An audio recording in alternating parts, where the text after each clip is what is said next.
«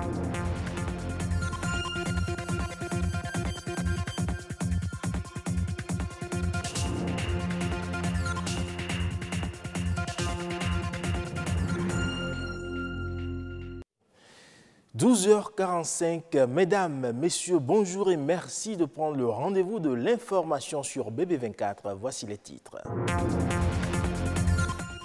Les spots publicitaires au Bénin, on en parle dans ce journal. Ils ne respectent pas toujours les normes internationales. Mais quelles sont ces normes? Patrick Adiagbodjou nous en parle.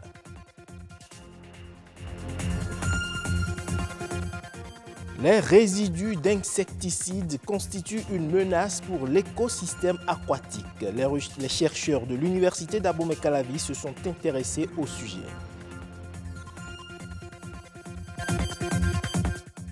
Vivre avec le VIH pour le restant de sa vie, c'est désormais possible pour les personnes porteuses de ce virus. Un reportage pour mieux nous informer dans ce journal.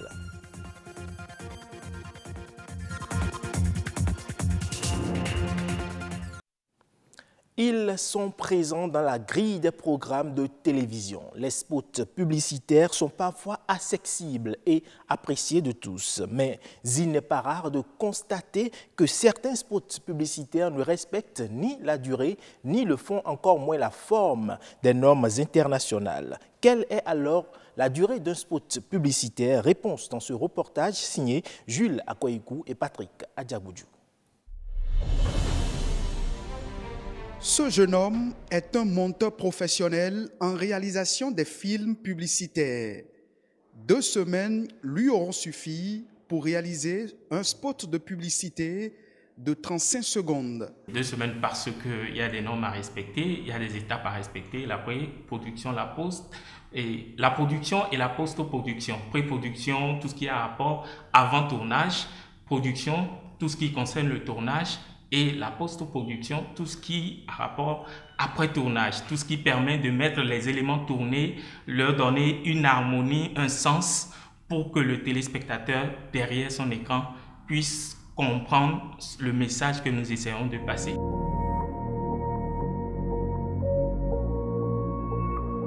Le spot publicitaire, une production audiovisuelle devenue l'un des moyens efficaces pour la visibilité d'un produit, d'une marque ou du label des entreprises. Lorsqu'on parle de production audiovisuelle publicitaire, il s'agit de productions audiovisuelles qui vont dans le genre d'une technique de communication qui cherche à influencer les consommateurs afin qu'ils adoptent un comportement voulu par un annonceur qui a payé pour la publicité. Le spot publicitaire répond à un modèle qu'on appelle le modèle AIDA. Vous avez l'intérêt, vous avez l'attention, vous avez le désir et l'action. Alors donc, lorsque vous avez un spot publicitaire, il faudra voir si vous avez donc l'ensemble de ces éléments qui se trouvent dans le message que vous êtes en train de livrer. Et une fois que vous avez ça, vous allez ajouter donc le style et le ton, et on peut se retrouver dans ce qu'on appelle un spot publicitaire.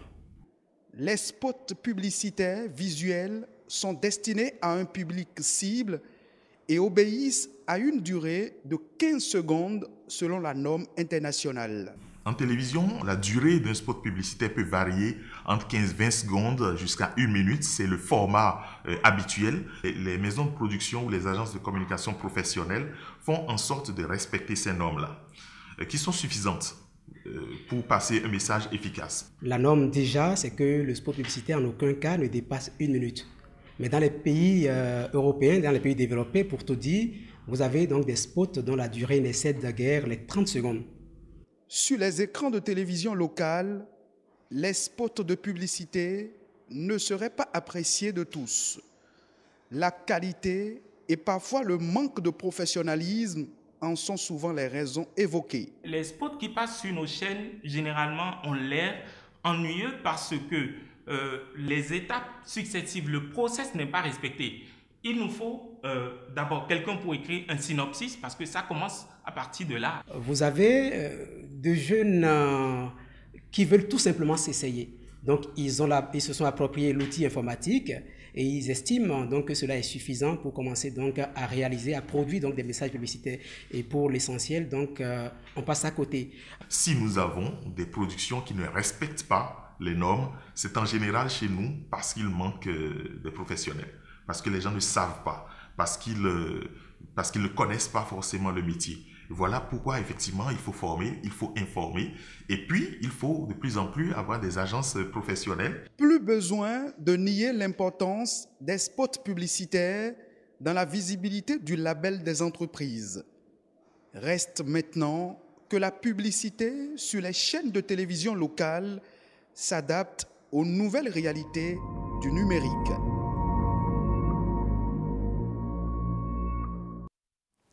Les résidus de pesticides utilisés dans les champs constituent des menaces pour l'écosystème aquatique. Rassurez-vous, ce n'est pas moi qui le dis, c'est plutôt le fruit des recherches d'une enseignante de l'école polytechnique d'Abomey-Calavi. Elle a présenté ses résultats lors de la célébration des 40 ans de l'EPAC. Roch Akoinou était présent. Voici la substance de son reportage. L'étude a porté sur le lac Nokoué, le fleuve Ouémé, la lagune de Cotonou et certaines régions cotonnières du Bénin.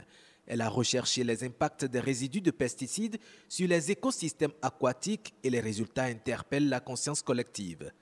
Les recherches ont montré que les plans d'eau sont contaminés. Et les plans d'eau, les différentes espèces aquatiques qui ont été prélevées sont contaminées. Et également certaines espèces végétales que nous consommons également et certaines espèces végétales consommées par les bovins également sont contaminées par des résidus de pesticides. Même le simple fait de pulvériser perturbe également ces agriculteurs.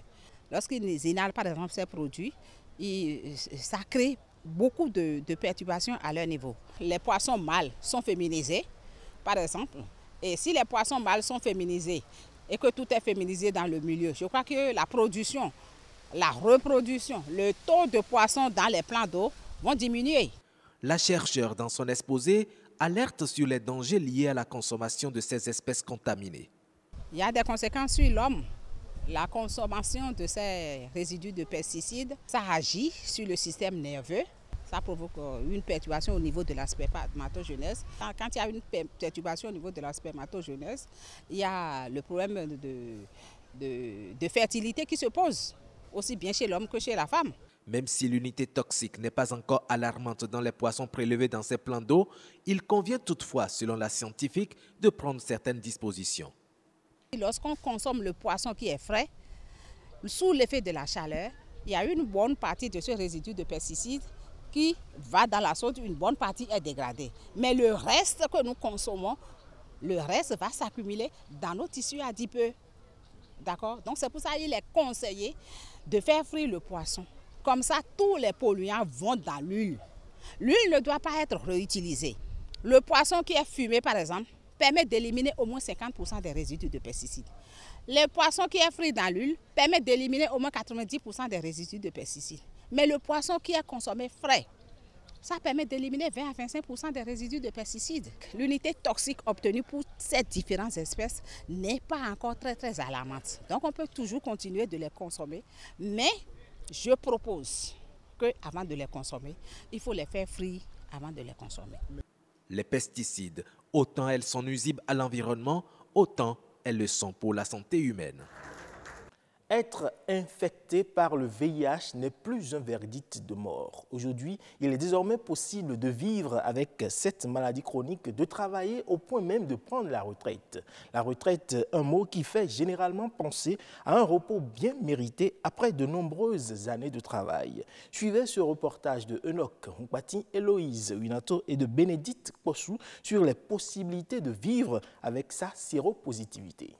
Depuis 1996, j'ai le VIH, mais je suis toujours en bonne santé. Loin d'être une fiction, c'est une réalité. Cette dame que voici, la cinquantaine, est bel et bien séropositive. Elle découvre sa séropositivité par hasard lors d'une opération chirurgicale de goitre. C'était en 1996 que j'ai appris que j'ai le VIH. Je n'ai pas de secret. C'est parce que j'ai été dépistée et j'ai reçu des conseils. Ce que j'ai suivi jusqu'à aujourd'hui.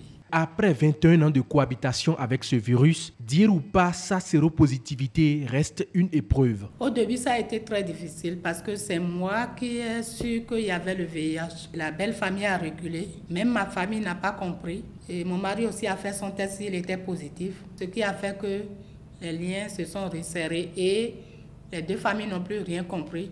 Aujourd'hui, il est bien possible de vivre pendant longtemps avec le VIH-Sida grâce aux nombreux traitements disponibles. La protection et la promotion des droits des personnes vivant avec le VIH-Sida sont nécessaires. D'où le thème choisi cette année, « Ma santé, mes droits ». Le Fonds mondial qui prend en charge les vivres, mais les vivres dont on parle, c'est pour une minorité de personnes. Quand on prend les médicaments, c'est vrai qu'on a besoin de manger. Et la grande partie des patients qui viennent trop tard, quoi. Et des fois, ils ont déjà tout dépensé. Ils sont même exclus de leur famille. Et si l'État peut vraiment les appuyer en vivre pour jusqu'à leur rétablissement dans la vie active, ce serait une bonne chose. Avec son homme séropositif, ils ont eu 3 enfants, tous séronégatifs, grâce à la PTME, la prévention de la transmission du VIH de la mère à l'enfant. J'ai 2 enfants. J'ai fait la PTME. Je demanderai à mes soeurs, mes frères de se faire dépister. Avec le traitement aujourd'hui, je crois qu'on peut dire que le palu tue plus. Parce que quand tu prends ton traitement, tu es bien en forme et tu n'as plus rien, tu n'as plus aucun problème. Le Bénin s'inscrit dans la dynamique d'éliminer cette forme de contamination. Le deadline fixé 2030. Grands indicateurs attendus, c'est de réduire le nombre de nouvelles infections chez les enfants de 50 à moins de 50 pour 100 000 naissances vivantes et de parvenir à un taux de transmission mère-enfant de VIH inférieur à 5% à l'horizon 2020. Aujourd'hui, la plupart des nouvelles infections sont liées aux personnes porteuses du virus qui ignorent leur séropositivité, d'où la nécessité de se faire dépister. À Ouagadougou, au Burkina Faso, l'association Entrepreneurs d'Afrique organise la première édition du salon Made in Burkina. Prévu pour se tenir du 7 au 11 mars 2018 à Ouagadougou, l'événement vise à contribuer au développement socio-économique du pays par la promotion de l'entrepreneuriat. Pour le président de l'association Brice Sankara, le projet permettra de faire la promotion d'un développement structurant axé sur la valorisation et l'utilisation des ressources endogènes du pays, tout en renforçant l'autonomisation des jeunes afin de contribuer au développement économique et social du Burkina Faso.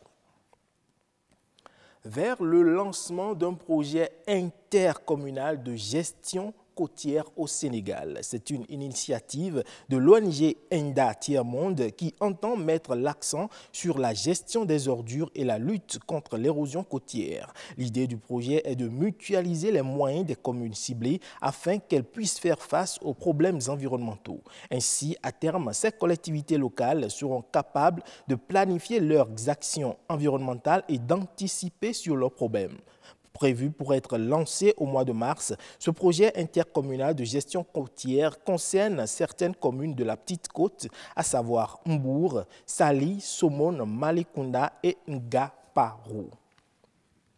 Au Gabon, 104 patrons d'entreprises ont été convoqués la semaine dernière à la Direction générale des impôts dans le cadre d'une opération dénommée justice fiscale. Le but de la dite opération est de justifier ce qu'ils ont fait de bien pour le pays qui leur a accordé des exonérations d'impôts et autres avantages. Selon un communiqué du ministère gabonais de l'économie, le gouvernement a lancé l'opération justice fiscale pour non seulement mettre fin aux privilèges qui pénalisent des entreprises du même secteur n'ayant pas accès aux mêmes avantages, mais aussi pour renflouer les caisses de l'État.